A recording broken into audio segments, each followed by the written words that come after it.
Hey everyone, it's Talia here. Welcome back to another video on my channel. Today I have 3 new gel polishes from KoKo and Claire to share with you, and they are all holographic. These are awesome. I was so excited to share this video with you. So the first one is called number 175 Pitter Patter Pink, and it is a really nice kind of rosy holographic pink.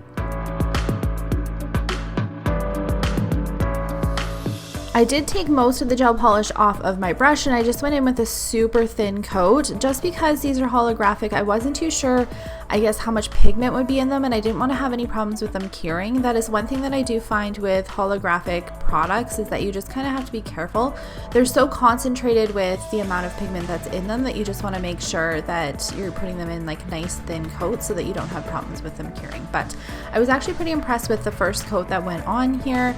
So after I have cured this one, I go in with the second coat, and the second coat is where you get that like pop of holographicness. This one I found only needed 2 coats, and I personally really like the tone of this one being like a rosy holographic pink, and I love that the holographic glitters in these are really fine. It makes it a lot easier to blend them together to do ombre, which is something that I'm going to show you guys how to do at the end. Number 176 Jibber Jabber is a really pretty blue holographic, and as soon as I opened this, it just reminded me of like sky blue in combination with holographic. I just thought this color was so pretty. It almost leans a little bit turquoise, has like a green tinge to it, but mostly it is a blue gel polish. It goes on a lot lighter on the nail than it kind of looks in the container, is something that I found as well. But again, this one went on in 2 nice thin coats.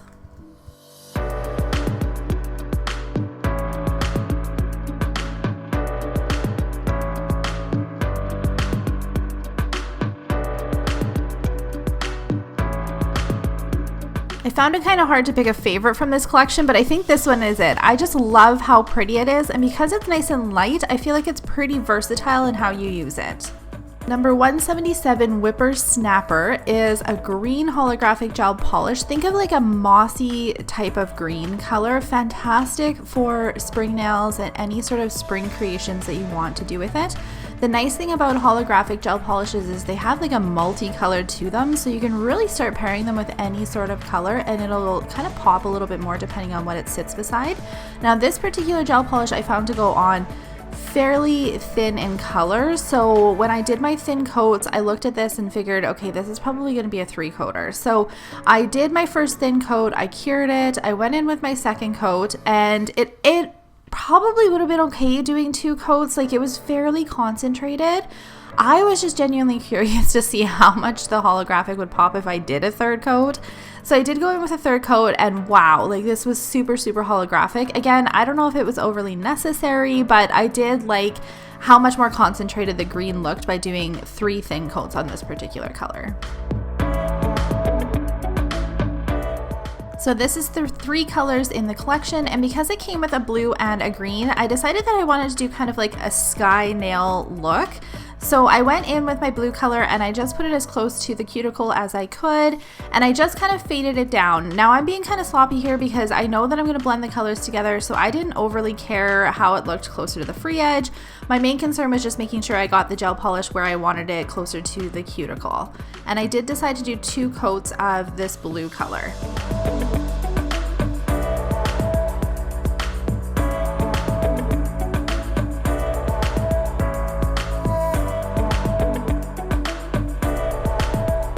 I love this detailed art brush from Clear Jelly Stamper. It has a really nice head on it for doing any sort of fine detail work. I decided that I'm going to use this to do the grass with this nails. So at first I'm just going to take the brush that the gel polish comes with and just kind of do like small brush strokes at the tip of the nail here. And I decided that I wanted to do 2 coats. So I'm going to go in with the first coat here, I'm going to cure it, and then I'm going to put a lot of the product back on the nail with the big brush. I'm going to take some of the gel polish and put it on a tile so that I have something to kind of work on with my detail brush. I'm going to take some of the product on my detail brush and then just kind of drag the product up to make it look like grass. Now, because it is holographic, the colors just kind of blend seamlessly. Like, it's almost hard to tell that it's meant to look like grass. So if I was to do this again without using like a holographic blue as the background, I think holographic grass on the nail would look really good with a solid color blue, and then you'd be able to tell a little bit more that it was supposed to be grass. Now, I did have a little bit of an indentation on that blue when I went in to cure the product, so I'm just going to take some of this green color and just kind of camouflage that a little bit and just make it look like long grass on the side. That's something nice about doing like grass or hills or anything on the free edge, is you can kind of just do whatever you want with it. I am going to cure it with a matte top coat because I just find it a little bit easier to stamp on a matte top coat. I'm going to use the really small end of my stamper from Clear Jelly Stamper because I find it really great for precision stamping. I'm also going to use this spring plate from Clear Jelly Stamper as well. I'm going to use some flowers and some ducks because I thought that would be a great kind of combination, and I really liked that this little flower was just going to be an accent and then the little duck was kind of going to be the focus. The colors of polish that I'm going to use are these ones here. I decided to go with more muted tones because the background is going to be so shiny. First thing I'm going to do is stamp the little flower, and I want it to just kind of be on the left hand side, just out of the way. So I'm going to stamp the stem first. You just kind of have to be careful where you put the stem because the very first time that I stamped this on the nail, I put it way too high up and then there wouldn't have been room to stamp the flowers on it. So this time I'm doing it again here. This is actually my second go at it. I just edited that out. I'm stamping it a little bit lower so that I can rest the flowers right on top. I decided to make the flowers pink just because I thought it would pair really nicely with the blue and green that I have going on here.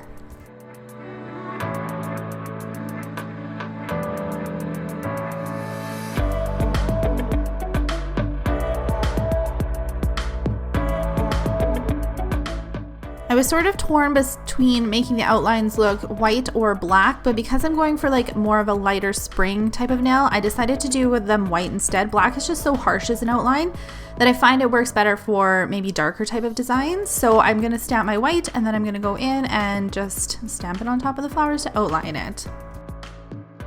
Once I had the flowers stamped, I realized that it took over a lot of the nails, so I had to go in with a smaller duck, and I decided to use this little duck over here and stamp him kind of further on the other side of the nail. So he's still kind of the focus, but the flowers stand out as well. I'm going to stamp his body first, and then I'm going to go in and stamp his feet. But I noticed after I had stamped his feet that they don't line up once I do the outline.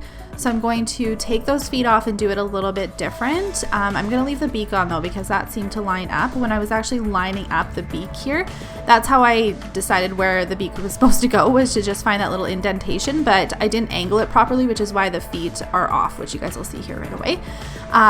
So once I do stamp the outline is when I realized that it does not line up, and I'm going to need to take those feet off and re-stamp them. But you don't have to take the entire design off, which is really nice with this. I will show you guys a trick on how to fix it. I'm just going to take a Q-tip that has been soaked in a little bit of acetone, but I like to kind of dab it off so it's not like dripping wet. And I'm just going to go in and remove as much of these feet as I can. I couldn't really get this one off, but I'll show you guys a trick on how to get that off down the road here as well. So for something like this, stamp the body and then go in and stamp the outline and just kind of line it up where it needs to go.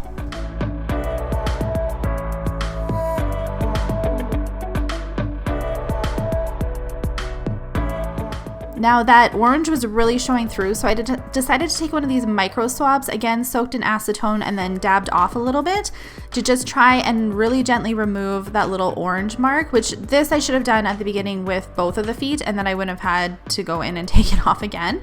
But whatever, I'm showing you guys just in case it happens to you. And then we're gonna go in and we're gonna stamp the feet separate. So I'm leaving the beak off because I obviously don't need the beak, and then I'm gonna go in and stamp the little feet here.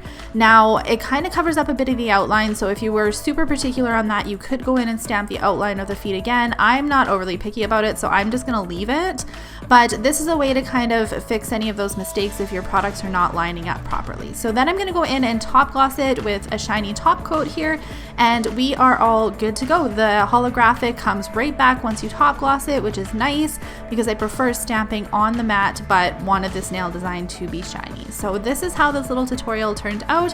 As soon as I saw the blue and the green in this collection, I knew I wanted to do kind of like an ombre scene on the nail, which would make a great accent nail and pair with any of these other colors that you wanted to put it with. Thank you guys so much for taking the time to watch this video. I hope it helped you with a little mini tutorial on what to do with these new holographic gel polishes. Make sure you guys are following me on all my social media, and I'll see you guys in my next video. Bye!